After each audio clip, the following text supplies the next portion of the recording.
mbokki internet Kéwoulo TV ñu ngi leen di nuyu di leen sant ànd bi ngeen di ànd ak seen chaîne bi di Kéwoulo TV tey nag ñoo ngi fii nga xamante ne moo di Ouest Foire ñëw ci terrain bi pour andi leen benn sujet boo xamante ne sujet d'actualité la ginnaaw bu ñu yégee ne ki nga xamante ne moo di parti au pouvoir moo ngi liggéey ci pour jël ci ay député opposition bi dañoo wàcc ci terrain bi pour waxtaan ak askan wi bu ko defee askan wi jox ñu li nga xamante ni moom mooy seen xalaat ci mbir mi. sama xalaat ci loolu de moom bëriwul parce que yaakaar naa ne ku dem élection dem en tant que opposant dem ba population bi wóolu la jox la seen i carte c'est pas pour nga dem rejoindre ay nguur nit moom su la réew mi rek taxee jóg fi nga nekk mu nga faa bay sawar lu état bi def nga gis ne lii arrangé population bi nga voté contre lu état bi di loi bi def nga xam ne lii njëriñu Sénégal la nga voté pour. mais woote nañu ko opposant nga Macky Sall baaxul lii yàq ko lu ne bañ jox la seen carte nga xëy un bon jour ñu fa tegal la maletu xaalis nga da ngay dem lii moom tas yaakaar la moom wax dëgg fa la. waaw xam nga assemblée nationale moom su nga ko waxee du question de ay xaalis parce que yow sooy dem waxu xaalis da ngay dem ne population bi moo yónni parce que yéen da ngeen taxaw ne assemblée bi fi nekk baaxul da ngeen bëgg beneen changement. gars yi wóolu leen votel leen pour yéen ngeen dem andi changement boobu léegi nag yéen parti bi ngeen doon xas soo leen jigéen parti bi baaxul Macky Sall baaxul li baaxul ñu koy un bon jour bëgg la gis nga rejoindre camp boobu noonu da nga doon traité de tous les noms loolu tamit day bizarre si nit ñi te politique Sénégal jamono dafa war a toll foo xam ne waratul nekk affaire xaalis war a ay transhumance parce que la preuve ay le cas de Bamba Fall et cetera war na ko mën nga transhumé yow yóbbu sa bopp mais mënoo yóbbu nit ñi mun nga yóbbu sa bopp parce que Bamba Sall waral na ko ñeneen ak ñeneen war na transhumé nañ mais gis nga Medina bi mu gagné woon sax mënatu fa gagné donc loolu rek war na servi gars yi leçon daal gars yi dem ak seen ngor. non gouvernement bi moom man dama yaakaar ne Macky Sall li ñuy wax ministre conseil sax dafa amul parce que soo amul ministre conseil moom rek yenn yi war na si jëlee leçon parce que jëlee na ku ne te ñu mës a jël ñëpp. transhumé loolu leen après ñoom dañoo perte loolu rek war na ko servir en service de leçon war a xam ne lii amul njëriñ pour moom mu dem nekk ci li mu war a nekk comme dañ ne non troisième mandat mu yeggali mandat am ci jàmm ak salaam. xelam troisième mandat non moom kay li mu wane moom damaa yaakaar ne loolu ñëpp xam nañ fi mu bëgg a jëm parce que yow soo taxawee fii ne constitution bi dafa ne 2 mandats la taxaw wax ko. dem ba à un certain moment ñu laaj la nga taxaw ne mënuma wax waaw mënuma wax déet loolu rek dafa lus parce que nit loolu narul moom da nga koy wax su narul woon troisième mandat dina taxaw carrément ne non troisième mandat dafa am constitution da koy tere su la réew taxee jug nag mais ñun Afrique moom gis nga dañuy bëgg dee ci nguur te loolu moom yaa problème. ba sama xalaat déjà parce que état bi tey par exemple mooy moo nekk au-dessus de tout le monde donc mooy garant wu éthique et déontologie donc bu demee bay transgresser règlement yooyu noonu donc ça devient très compliqué donc suñu démocratie c'est menacé parce que quand on parle de démocratie on parle de liberté on gouverne par le peuple et pour le peuple donc su demee ba choix peuple bi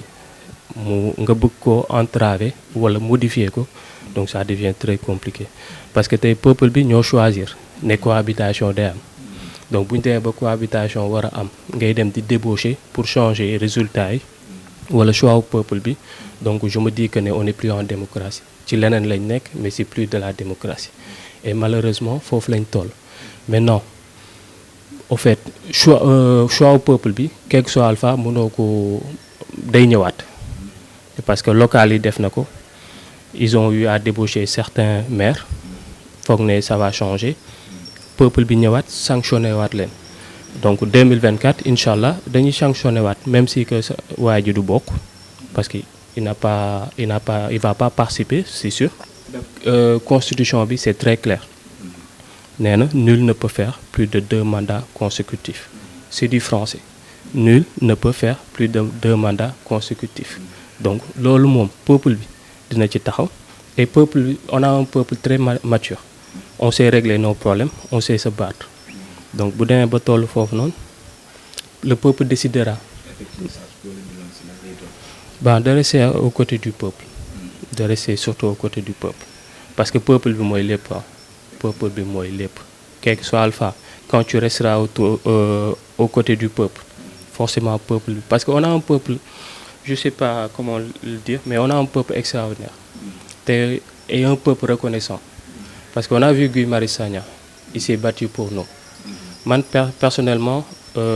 PCCI laa nekkoon defoon naa fa stage il me devait énormément d'argent mais Guy Marius Sagna xamuñu ko pourtant il s'est battu pour nous ba ñu jotaat retrouver waat suñuy fonds et pourtant tey peuple boobu noonu ci combat lambda yi mu doon def pour le peuple boobu moo ko fay yóbbu ko assemblée. Bon, c'est de bonne guerre hein, su dee politique rek la ñuy wax mais ñoom su dee askan gi moo leen ñor te buñ leen di tabb ci palum député bi ñoom dañ ci demee bannière opposition ba askan gi ne ah ñun waa opposition jox nañ leen nangam ci voix nangam ci élu bon loolu moom amul sax xaama dem te ñëw dafa ñaaw ñu jox la tabb la ci bannière opposition bi ba pare nga jël loolu noonu pour des micmacs politiques nga dem yeqal ko gouvernement bi su doon ni yow balaa ñu lay tabb yow am nga fi nga far suñ la falee foofu noonu kay amul problème majorité présidentielle amoon na fi opposition bi amoon na fi léegi de ce fait nag yow bi ngay dem di laaj baatu réew mi ci bannière opposition bi nga ka laajee ba ñu tabb la ci donc ngal la waay nga des fi ñu la tabbee waaw loolu daal moom mooy sama xalaat ci affaire boobu.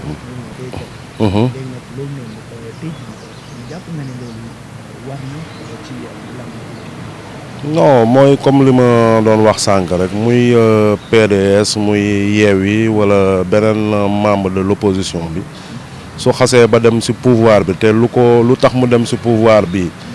amul du enjeu national wala intérêt national tax kaa jóg affaire yooyu noonu mu jékki saa dem ndax xaalis waaw kooku saawaay moom loolu moom tu vois la réponse est dans la question dafa ñaaw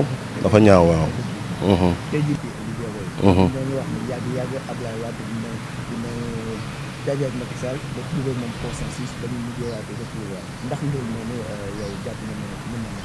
Bon loolu moom ay hypothèse ak ay théorie la rek tu vois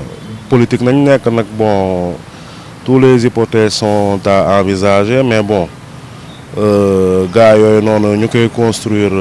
genre hypothèse yooyu noonu ñëpp xam nañ ne que ñan la arrangé fu mu nekk nii parce que instant yi depuis bu élection législative yi passé ñu xam na ne que majorité bi commencé na basculer ci côté opposition bi si nañ génne waat théorie boobu noonu teg ko ci kaw table bi léegi ndax dina am wala du am ah weyten si yàlla rek a xam loolu moom li ci kanam raw li bët politique la nag quoi tout est possible. mbokki internet yi gis ngeen ne lii lañ leen andiloon ci li nga xamante ne moo di jàngat bés bi dugg nañ ci askan wi defal leen benn micro trottoir waaye it askan wi daal di addu ci li nga xamante ne moom moo am foofu ci assemblée nationale ñu leen di dox ji dage ba beneen yoon incha allah.